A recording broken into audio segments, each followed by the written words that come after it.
Estamos con Beatriz Ferreira de Opino, una persona innovadora, apasionada, y vamos a hablar justamente sobre eso, sobre innovación. Y vamos a empezar con una frase disparadora. Me parece que nuestra conversación va a ir después en línea con esa frase que es: tu negocio, hagas lo que hagas, ¿no? Tiene fecha de caducidad o de vencimiento, ¿no? Como un yogur, ¿viste? Tiene fecha de vencimiento. Pero si no la tiene, debemos ponérsela, ¿no es cierto? ¿Qué pensás? ¿Qué pensás sobre eso?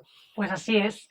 La verdad que nosotros es algo que siempre comentamos con las empresas que trabajamos, con nuestros clientes, que al final los negocios tienen que evolucionar. El negocio que tienes a día de hoy no va a seguir siendo el mismo que debes tener a lo mejor dentro de 2, 3, 5 años. Entonces que tenemos que tener esta mentalidad como de lo que hago hoy en algún momento no va a servir más, ¿no?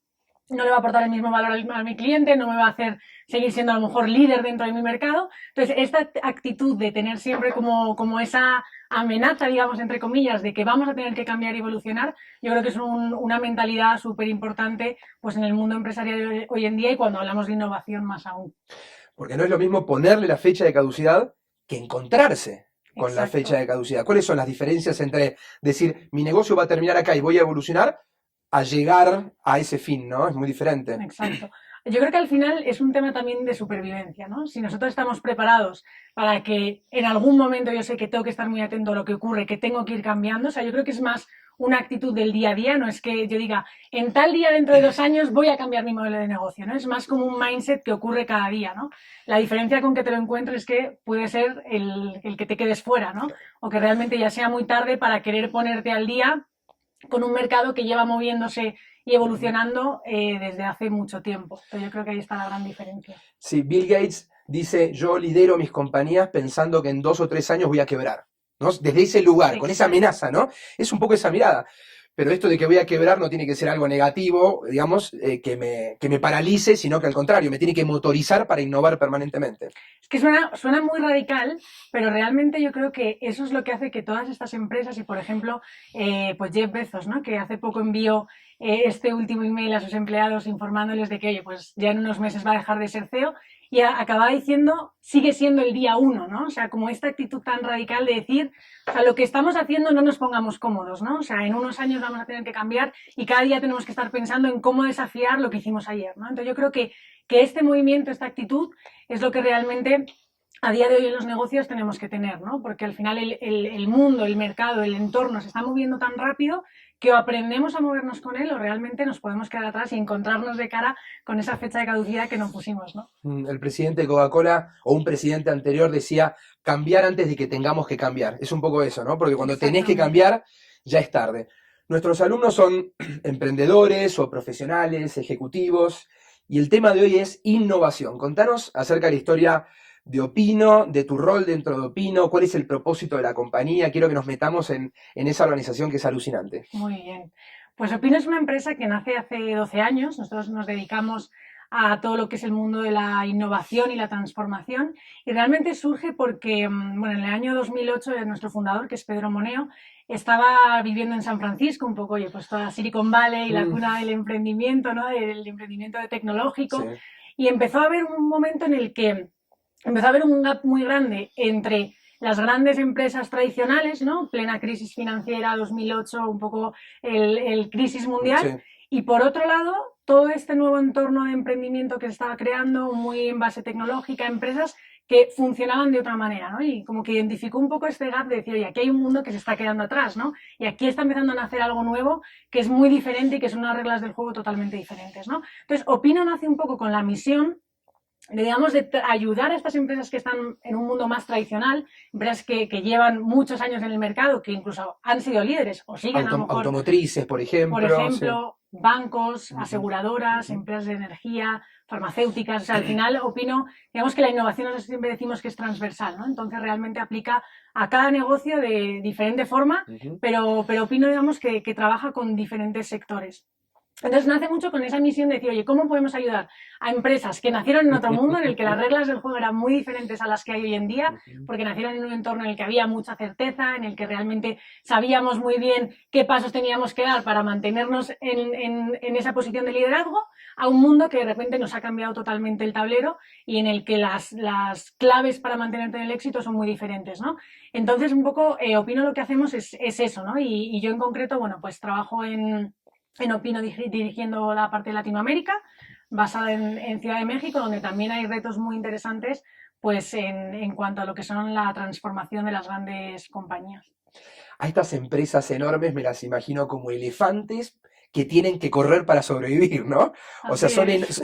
tengo esa imagen de un elefante que se mueve lento, pero lento no va a llegar a ningún lugar, tiene que correr. ¿Y cómo hacemos correr ese elefante? Pues muy buena pregunta, ¿no? La pregunta del millón, porque es un gran reto. Y nosotros siempre decimos, o empezamos siempre diciendo, oye, ¿qué es una empresa innovadora? ¿No? Cuando una empresa dice, oye, es que quiero transformarme, es que quiero innovar, ¿qué quiere decir eso? ¿No? Entonces nosotros siempre hablamos como de 4 características muy claves, ¿no? Decimos, una empresa innovadora en primer lugar, está conectada con el ecosistema, es decir, se entera de lo que está ocurriendo fuera antes de sus competidores, sabe cuáles son los actores nuevos que surgen en su ecosistema, cuáles son las tecnologías que pueden disrumpir su sector, conocen también muy bien pues, todas estas startups de las que hablamos, ¿no? y todos estos nuevos agentes, digamos que tienen muy mapeado qué es lo que está ocurriendo fuera. Es el primer paso. Ese es el primer paso. En segundo lugar, decimos que es una empresa que está centrada en el cliente.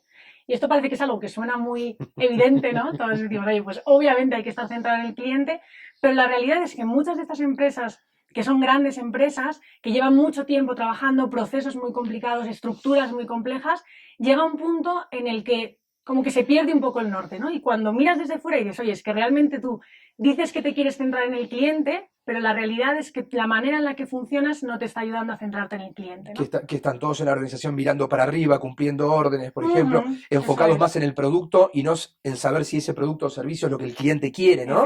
Escuchándolo poco. Y con una serie de procesos y con una serie de estructuras que ya son como el piloto automático, ¿no? Claro. Entonces, esa es la segunda característica. Bien. En tercer lugar, siempre decimos que una empresa tiene que ser ágil. Es decir, ya no vale solo con tener una buena idea, sino que la tienes que poner rápidamente en el mercado, en manos del cliente.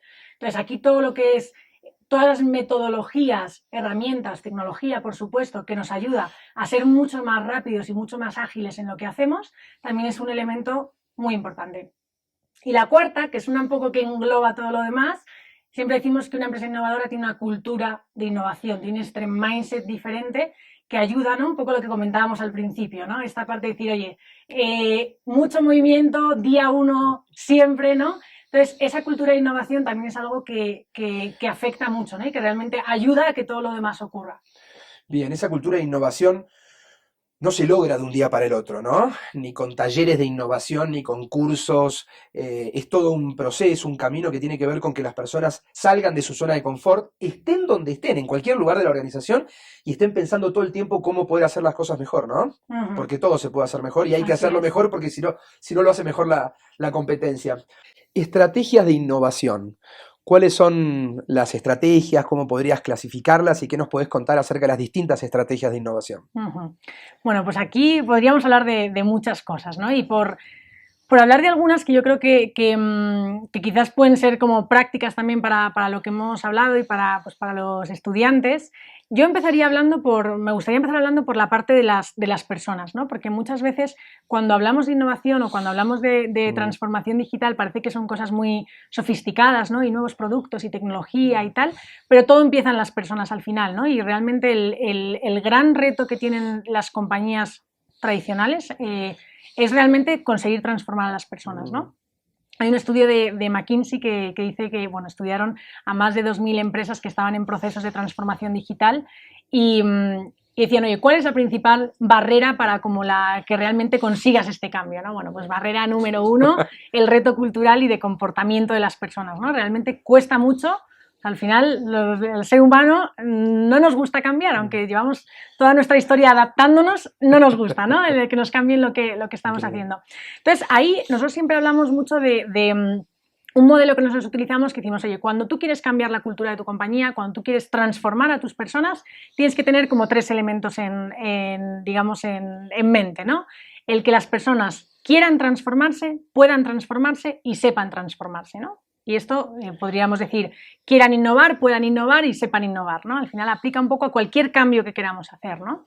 Y al final, ¿esto qué quiere decir? Que en primer lugar lo que necesitamos es que la gente quiera, que entienda el porqué, que esté motivada hacia ese cambio, que le vea un sentido, ¿no? Muchas veces nos falta un poco el poder conectar con un propósito de por qué estamos haciendo lo que estamos haciendo, ¿no? Y al final este tema del propósito yo creo que es muy clave en cualquier compañía en general, ¿no? Pero cuando queremos cambiarlo, pues más todavía.